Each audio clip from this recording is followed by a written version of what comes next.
son dubbii isatti hin seeni wanniniin isi yaammadheef maal dubbiin as keessa jirtii beekeeti mire.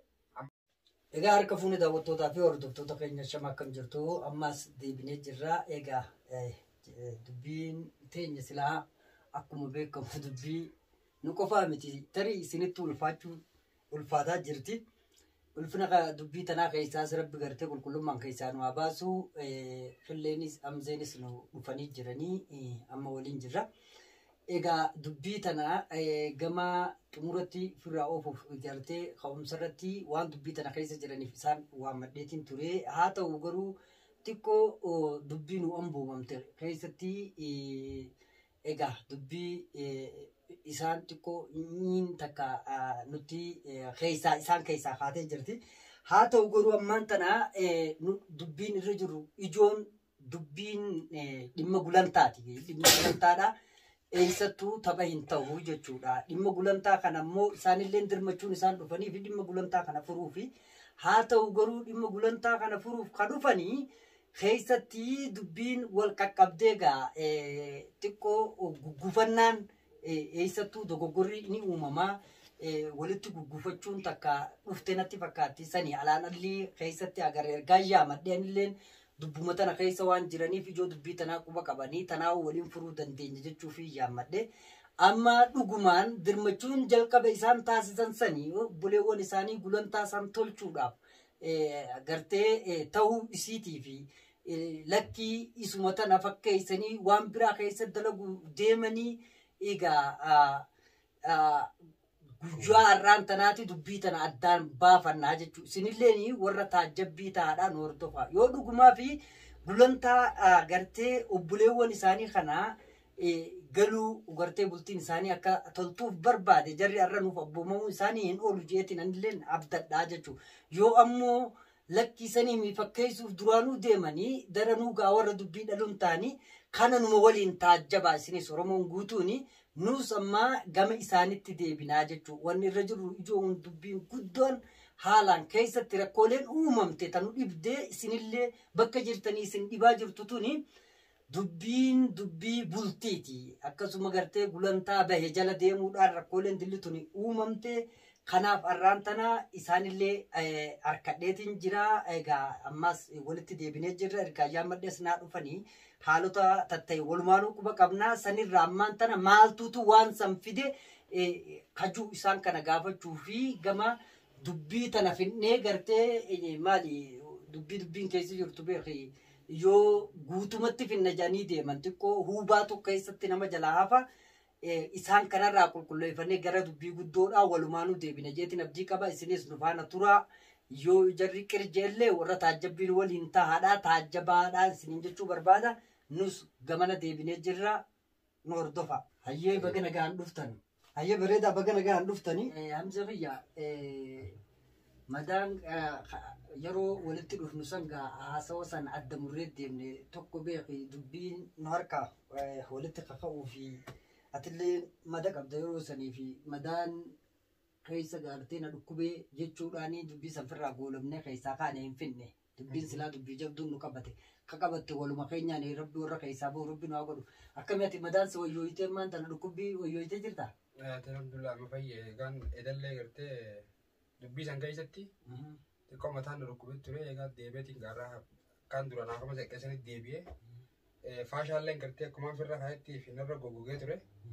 Narraa baasaa jeeni jiidha xiqqoo na godhanii bikkee hodhaatis kun mul'atti ankool gurraacha tokko madaa hinaa siyaa godhu gama fayyaatti narra buusanii kana keessatti maati eda wanni dubbii san kaasee dubbii eda san irratti dubbii san kaasees dubbii sana nama naaf goolabe gartee dadhabbii xiyyaaf hin goolabe arra garuu yaamicha kee awwaanne dhufne amma haasoo kee amma dabarsite keessatti nuti naafii hillee wanni dhimmi dubbii kana keessa duraan jiraachaa ture naafii hillee dhaame. Hilleen kun akkatti bee gartee nutillee isinumarraa si hayaammatirraa gartee yoo dhimmi isa baase jiraate gartee dhimmi isa garagalchee karaa manaa galchee kan jaartii isa gonfatee garagalchee sii gaafata sii yaammatee sii gaafata ganaadha si hima waan ta'e malee ani amma tana keessatti reefuna duwitee akkaati. maaliif beektaa waan garaa dubbii fitu waan ta'eef waan keessa keenya jira fixanneetuma gartee dhugaa wajjaan bareedduudha. Reefu gartee yoo bultii namaa sana balleessuu deeman malee jettee na fakkaata. Dhugaadha. Akkasumaan itti balleessinuus gaa ani bultii namaa sana qooyi bultii mucaa kanaa rafee tana san duraas irraa guban qabu. Nagee isaaniitiin guba qaba. Eega nadda gartee isiin baddee kana nadda walee keessatti hime barbaacha gaa namni tokko ba'e saayiba ta'eetiis akkuma fedhettuu waan takka ganama waan nama mudate dirqama bira dhaabbachuun dirqama keenya waan ta'eef dirqama oromummaatiis dirqama gartee sabummaatiis. Inni dhugaa. Osoo waan kanarra jirru uleen dhufte. Uleen tun haramirraa akkana dhuftee isin barreen. Garuu sababni ulee tanaa Arafaatii fi Feeruzaadha. Kan biraa hin jiru. Diina biraa kana bitamee natu hin qabu. Guyyaa mucaan kanaaf walitti buunu sanis gartee sababni dubbii tana anamma tana keessatti eegaan dhoomees dillee seenee gartee viidiyoollee dilas akkatti isaanii wajjin seenee waraabutti hin jiru. Kafalannaafillee gartee qabna jaanii isaan ni qabna jennaan qaba hiyyenaaf. Anillee gartee yeroo san dhiigaan irra jira. Dirqama niin kafaladdaadha gartee kalanne kiyya yoo tokko taate dhiiga kiyya mallee namaan kafaladdaan. Ammallee garuu wanni gartee haalata fide osoo waan irratti humne beeynu waan jala jirru osoo beeynu osoo sanillee harkatti hin deeffatin anillee niin kafaladha jee ka'ee gartee dubbachuudhaaf yoo san haalata taate malee bultii isaanii diiguu waan jaamatan keessatti yoo haalata taate malee qabnu jechuu kee hayyee naa galatoomii amsee kiyya anis waanuma waan kana jeefiin qabaa beeke dhimmirra jiru nuti kun nama gurguddaadha. Namni gurguddaan kun dhimmirra jiru kana ni beeka. Dhimmi haalaan dhimmi gartee hatuu madaa sitti uume dhimmi gulantaa gartee keenyaati walumaa galattuu ta'uu ni beenyaa jechuudha.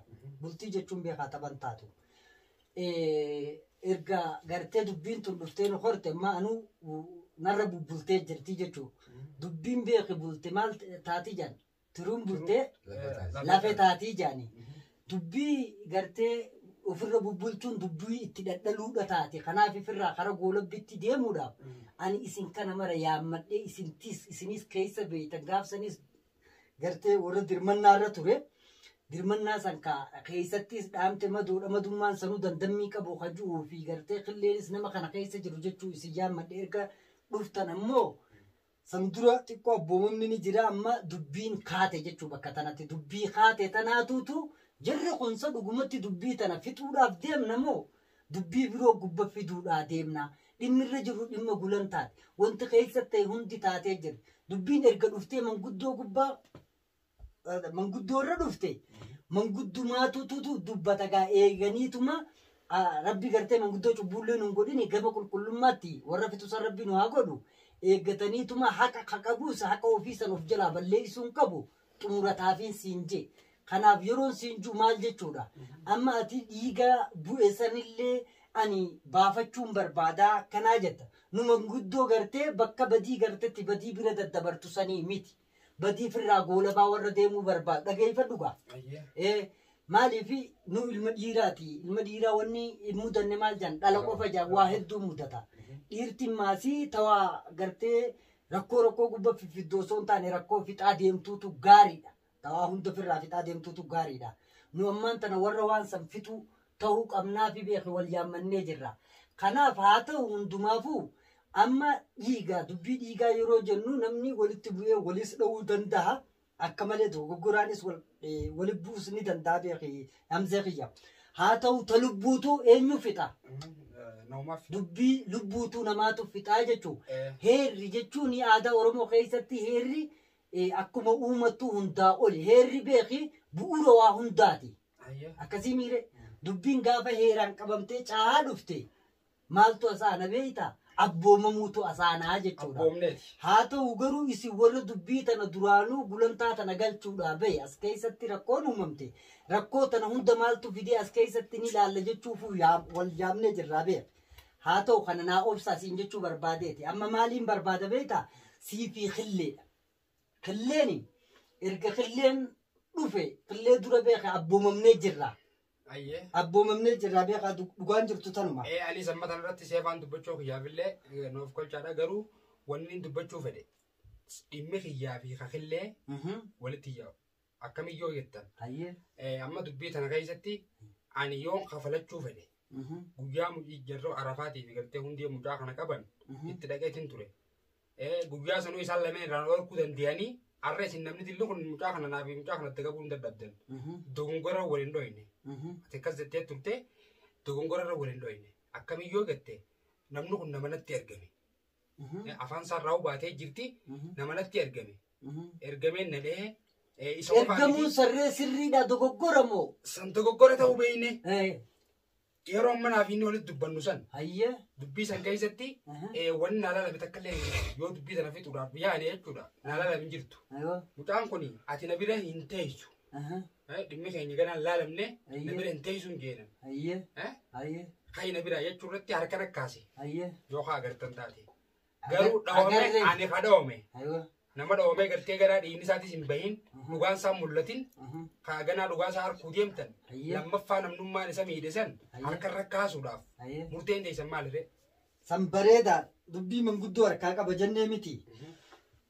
Mucaan amma harka kaase jennu kuni nama barsilaa dubbachuunuu hin malleefin siin je nama badii guddoo hoongan qabne ta keessa jiru tan ta isaa san dubbachuudhaaf ammoo si galee. Dursa waan as keessa jiru eenyutu jira jee yeroon gaafadhu bar hubadheeti. Dubbiin gama keenya jirti jechuudhaaf. Wanni inni dubbii isaa san hin kaasiniifi dubbii san dubbadhee bakka badiiti. Badii guddoo dalaguu dubbii mucaa kanaa numi beeka daa'imni ni beeka. Inni lafan dandamne siin jenna. Wallaalummaas haa ta'u jechuun ta agli dhaba isaatis waanuma fedhee haa ta'u wanti inni godhe walumaa galattu. Waan ulfaataa amma nuti rakkoo keessaa bahuu dadhabne guyyaa meeqa keessa jirru kanaa jechuudha. Dhugaa feeta. Ani amma yeroo jiru tana. Dhahicha kiyyaas dhiisa. Dhahicha kiyya gartee durii kanaaf dhumuu qabeettee miree silaati. Ani immoo akka gama kiyyatti akka yaada kiyyatti wannummaan irra dubbiin dilli tunkaa ta'uu sababa gartee gulantaa namaa kana waan ta'eef ammallee san jala jirra.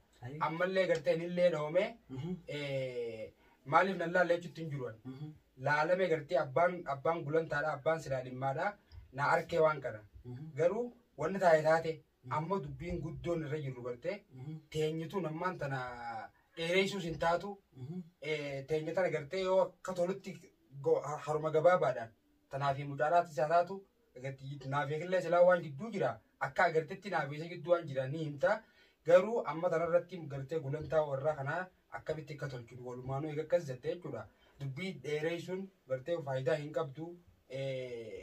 Silaa jaalala gartee isaan lameenii gartee gulantaa isaanii kana tolchuu hin qabaanne anaa dhoomee mana jiru isin na yaamtanii gartee hundee fi arafaan dhufanii nilleen dhufuas tolchuu fedheeti malee. Tolchuu fedheeti waan ta'eef hillee kan amma yaamtee wanni irraa baafti hin jirtu. Edallee gartee waa daddarbatee ture. Namni tokko dhoomee gartee saahiba ta'ee saahibna keessan maa dhufee lallaallee jechuus hin danda'u. Waan hafeefis isaa beeka. Dhimma kanarra waliin barre nuti. Dhimma kana dura wal beeyna. Dhimma kanarratti illee waan akka baate. Arra uleen tun dhufteemi. Uleen na dhooyite san gartee nuti gartee dhimma tokkorra yaa'u jirra. Dhimmi Hamzee dhee kun dhimma gartee gulantaa Arafaatii yoo jee gartee naafis ni deemtiidhaaf. Sodaaf mana gale malee wanni biraa tun gidduu jirtu hin jirtu. Dhufee na laaluu hin danda'u. Yoo dhufee karaa biraatiin dhoome. Gulantaa kanarra yoo hin dhoomes. Silaaluu ni danda'a. Sanirratti hanqomee kanarratti itti hin kaafne hanqillee. Maal laalin jee itti hin kaafne. Isa akkasumaanuu gartee osoo ceekoo qabu osoo ceekoo isaan buufate amma durallee dubbaddeetiin jira. Amma dura wanni irratti dubbadde. Mucaan guggaan hin dhoomu kana jechuudha. Naaf inni gamaa sirriitti dabaanee turre. Ani galgaluma sana kan hin dhoome. Dalaga wal agarree. Inni kun mana isaa jira. Arafee yeroo nuti ta'u dhagahee jira innis. Maal irratti kan dhoome. Wayi keessa hubate. Arafaanatti nimne jechaa ture beeke. Dhimma biraa keessa jiru. Anillee killeen kalaas yoo karaa kanaan dhufe jechuudha. Natti hin dhufin. Arafaatee gatti himee jiraatee hin dhufin natti hin dhufin gartee killummaanu. Dubbii taraa isaan na naqe. Akkamitti beeyta? Mucaas na eenyuun na qabsiise. Mucaas hin beekaan. Isaa miti dhimmi irra dhoome dhimmi kanuma. Nattu hin dhufin sababa irra jechuu dandeessani. Waan jettee jechuu waan kana. Eelatti hin dhufin eegee inni gartee buleen jeen. Hayyee bareedaadha amma laal bareedaadha Hamzee kiyya dhugaa qabdaatis. Dhugaa obboleessa keetiitiif baatee osoo deemtuuti akka malatti dhaamteetis jirta. Inninis sirraa bu'ee jira jechuudha. Kana kataateef obboleessa keetiif beeku waan takka wayiif dhabanii jaanii beeku. أما وننو تحالا الرجل أما خان مون دراو قرتي مثال ليش نكبسان ولو أما قلنا تا الرجل قرتي قلنا وان دوغاتي في ملء قرتي تتهنياتني ملاف تملا لي قرتي دم يسر راقب دو ستريات دو يسر رايز بري أنا قرتي واني ما نخايس جرا يدل قرتي سيرتي كذا شو هي يفهمها متعارك خايسني قرتي هدو تكن عارسي واني درانيس كارن نخايس جرو جما ساده بري جما خلتي تجورا وان سلام قدو جرا قرتي تا نمني ودمني من قدو رجع خايسا كبتي جاني وان سلام أجر تسون دبردو خرا خينيا جو تاتيس نموري سنومرا نوبر